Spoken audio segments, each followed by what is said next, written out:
வணக்கம். ஜேசி தமிழின் பிரதான செய்திகளோடு இணைந்திருக்கிறீர்கள். விரிவான செய்திகளுக்கு செல்ல முன்னதாக முதலில் இன்றைய நாளுக்கான தலைப்புச் செய்திகள். யாழில் உணர்வெழுச்சியுடன் அனுஷ்டிக்கப்பட்ட தியாக தீபம் திலீபனின் நினைவேந்தல். கட்சிக்கு எதிராக செயற்பட்டவர்கள் மீது ஒளிக்காற்று நடவடிக்கை, எச்சரிக்கும் சுமந்திரன். கோடிக்கணக்கான ரூபாய் பெறுமதியான சொத்துக்களை முடக்கும் அரசு. கெஹலிய மற்றும் அவரது குடும்பத்திற்கு நீதிமன்றத்தின் உத்தரவு. சபாநாயகருக்கு எதிராக நம்பிக்கையில்லா தீர்மானம், ஆரம்பமாக உள்ள கையொப்ப சேகரிப்பு. முல்லைத்தீவில் உணர்வெழுச்சியுடன் நடைபெற்ற தியாக தீபம் திலீபனின் நினைவேந்தல். விஜயின் திருச்சி கூட்டத்தில் சட்டமீறல்கள், வழக்குகளை தொடர்ந்த தமிழ்நாட்டு காவல்துறை. தொடர்பென விரிவான செய்திகள்.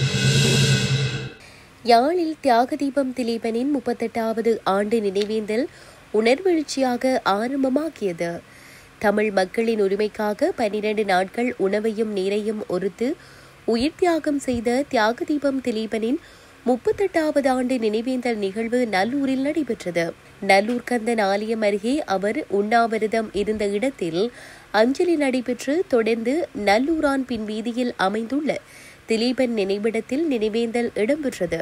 இதன்போது பொது சுடரேற்றி மலர் மாலை அணிவிக்கப்பட்டு மலரஞ்சலி செலுத்தப்பட்டதுடன் நினைவேந்தல் நிகழ்வில் முன்னாள் போராளிகள், அரசியல் கட்சிகளின் உறுப்பினர்கள், பொதுமக்கள் என பலரும் கலந்து கொண்டு மலரஞ்சலி செலுத்தினர். புலிகள் அமைப்பின் அரசியல் துறை பொறுப்பாளரான திலீபன் இந்திய அமைதிப்படையிடம் 5 அம்ச கோரிக்கைகளை 1987 செப்டம்பர் 15 முன்வைத்து உணவையும் நீரையும் தவிர்த்து போராட்டத்தை முன்னெடுத்தார். அவரின் கோரிக்கைகள் எதுவும் நிறைவேற்றப்படாத நிலையில் 1986 செப்டம்பர் 26 முற்பகல் 10:48 மணிக்கு உயிர் நீத்தார் என்பது குறிப்பிடத்தக்கது. நடைபெற்று முடிந்த தேர்தல்களில் கட்சியினுடைய தீர்மானங்களை மீறி கட்சிக்கு எதிராக போட்டியிட்டவர்கள் ஏற்கனவே கட்சியிலிருந்து விலக்கப்பட்டிருப்பதாக தமிழரசுக் கட்சியின் பதில் பொதுச் செயலாளரும் முன்னாள் நாடாளுமன்ற உறுப்பினருமான எம். ஏ. சுமந்திரன் தெரிவித்துள்ளார். அத்துடன் கட்சிக்கு எதிராக செயற்பட்டவர்கள் அனைவருக்கும் எதிராக விளக்கம் கோரி கடிதம் அனுப்பப்பட்டுள்ளதுடன் உள்ளூராட்சி மன்ற தேர்தலில் போட்டியிட்டு தப்பியுள்ள சிலர் கட்சியில் இருந்து விலக்கப்படுவார்கள் என அவர் மேலும் சுட்டிக்காட்டியுள்ளார். அம்பாறை ஆலியடிவேம்பு கலாச்சார மண்டபத்தில் இலங்கை தமிழரசுக் கட்சியின் மத்திய செயற்குழு கூட்டம் நேற்று இடம்பெற்ற பின்னர் ஊடகங்களுக்கு கருத்து தெரிவிக்கையில் அவர் இவ்வாறு குறிப்பிட்டார். அவர் மேலும் தெரிவிக்கையில், ஜனாதிபதி தேர்தல், நாடாளுமன்ற தேர்தல், உள்ளூராட்சி மன்ற தேர்தல் ஆகிய 3 தேர்தல்கள் சம்பந்தமாக கட்சியினுடைய தீர்மானங்களை மீறி செயற்பட்டவர்கள் அனைவருக்கும் எதிராக விளக்கம் கோரி கடிதம் அனுப்பப்பட்டுள்ளது. நேரடியாக எங்கள் கட்சிக்கு எதிராக போட்டியிட்டவர்கள் ஏற்கனவே கட்சியிலிருந்து விலக்கப்பட்டுள்ளனர். அதேவேளை உள்ளூராட்சி தேர்தலில் போட்டியிட்ட சிலர் எங்கள் கவனக்குறைவால் தப்பியுள்ளனர். அவர்களுடைய பெயர்களும் சொல்லப்பட்டுள்ளது. அவர்களும் கட்சியிலிருந்து நீக்கப்படுவார்கள். விளக்கம் கோரி எழுதிய கடிதங்களுக்கு சிலர் பதில் எழுதாமல் இருக்கின்றனர், சிலர் பதில் எழுதியிருக்கின்றனர். ஆகவே பதில் எழுதாதவர்கள் அவர்களுக்கு கொடுப்பதற்கு விளக்கம் எதுவும் இல்லை என நிர்ணயிக்கப்பட்டிருக்கின்றது. ஆனாலும் அதை அவர்களுக்கு அறிவிக்கின்றோம். அதற்கு மேலதிகமாக விளக்கம் எழுதப்படாவிட்டால் நடவடிக்கை எடுப்போம். கட்சியின் கட்டுப்பாடு சம்பந்தமாக மிக தெளிவாக அனைவரும் புரிந்து கொள்ளக்கூடிய வகையில் கட்சி தீர்மானத்திற்கு எதிராக நடவடிக்கை எடுக்கின்றவர்களுக்கு எதிராக கட்சி உரிய நடவடிக்கை எடுக்கும் என தீர்மானித்துள்ளோம் என தெரிவித்தார்.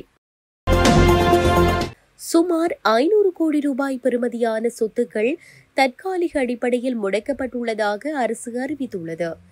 திட்டமிட்ட குற்ற செயல்களுடன் தொடர்புடைய பாதாள உலக குழு உறுப்பினர்கள் என சந்தேகிக்கப்படும் சொத்துக்களே அதிகளவில் முடக்கப்பட்டுள்ளதாக தெரிவிக்கப்படுகிறது. குறித்த விடயத்தை பொது பாதுகாப்பு அமைச்சர் ஆனந்த விஜயபால தெரிவித்துள்ளார். முடக்கப்பட்ட சொத்துக்களில் சில அரசியல்வாதிகளின் சொத்துக்களும் அடங்குவதாகவும் அமைச்சர் கூறியுள்ளார்.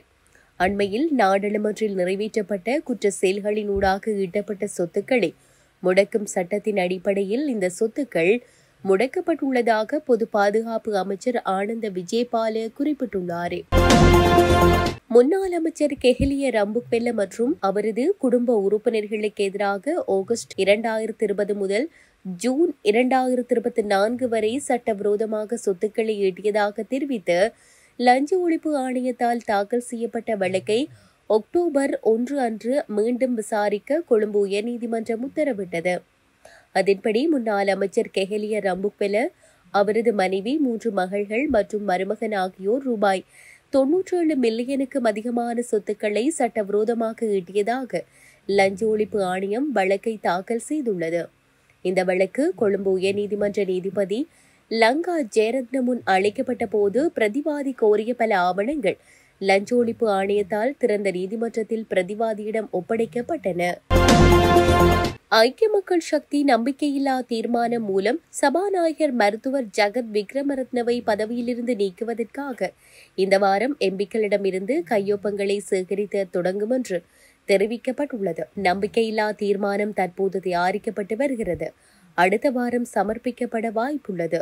மக்கள் பலவேகைய குருநாகல் மாவட்ட எம்பி சட்டத்தரணி தயாசிரி ஜெயசேகர, பாதுகாப்பு துணை அமைச்சர் ஓய்வு பெற்ற மேஜர் ஜெனரல் அருண ஜெயசேகரவுக்கு எதிரான நம்பிக்கையில்லா தீர்மானத்தை ஏற்றுக்கொள்ள தவறியதன் அடிப்படையிலும் பல்வேறு தவறான செயல்களின் அடிப்படையிலும் இந்த நம்பிக்கையில்லா தீர்மானம் கொண்டுவரப்படுவதாக கூறினார். தமிழ் மக்களுக்காக உயிர்நீத்த தியாகதீபம் திலீபனின் 38ஆம் ஆண்டு நினைவேந்தல் முல்லைத்தீவில் உணர்வெழுச்சியுடன் முன்னெடுக்கப்பட்டது. முல்லைத்தீவு கள்ளப்பாடு பகுதியில் அமைந்துள்ள வன்னி மாவட்ட நாடாளுமன்ற உறுப்பினர் துரைராசா ரவிகரனின் மக்கள் தொடர்பகத்தில் இன்று நினைவேந்தல் இடம்பெற்றது. இதன்போது தியாகதீபம் திலீபனின் திருவுருவப் படத்திற்கு மலர் தூவி சுடரேற்றப்பட்டு நினைவேந்தல் நிகழ்வுகள் உணர்வெழுச்சியுடன் முன்னெடுக்கப்பட்டன. அந்த வகையில் மாவீரர் ஒருவரின் தாயாரான தவராணி ஏகைச்சுடனை ஏற்றி குறித்த நினைவேந்தலை ஆரம்பித்து வைத்தார். தொடர்ந்து தியாகதீபம் திலீபனின் திருவுருவப் படத்திற்கு மலர் தூவி அஞ்சலிகள் மேற்கொள்ளப்பட்டன. இந்த அஞ்சலி நிகழ்வுகளில் வன்னி மாவட்ட நாடாளுமன்ற உறுப்பினர் துரைராசா ரவிகரன் கலந்து கொண்டதுடன் பொதுமக்கள் பலரும் கலந்து கொண்டிருந்தமை குறிப்பிடத்தக்கது. தமிழக வெற்றிக் கழக தலைவர் விஜயின் திருச்சி பிரச்சாரம் நிபந்தனைகளை மீறி நடந்த பேரணியாக மாறியதாக குற்றம் சுமத்தப்பட்டு பொது மற்றும் தனியார் சொத்துக்களை சேதப்படுத்தியதற்காக கட்சி நிர்வாகிகள் மீது வழக்கு தாக்கல் செய்யப்பட்டுள்ளதாக அந்நாட்டு ஊடகங்கள் செய்தி வெளியிட்டுள்ளன.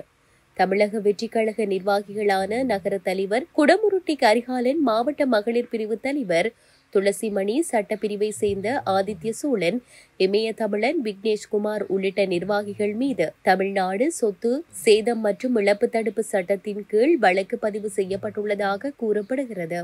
விஜய் தனது சிறப்பு வாகனத்தில் பிரச்சார இடத்தை நோக்கி செல்வதை காண முயன்றபோது ஒரு கும்பல் சில பகுதிகளை சேதப்படுத்தியதாக கூறப்பட்டதை அடுத்து இந்த வழக்கு பதிவு செய்யப்பட்டுள்ளது.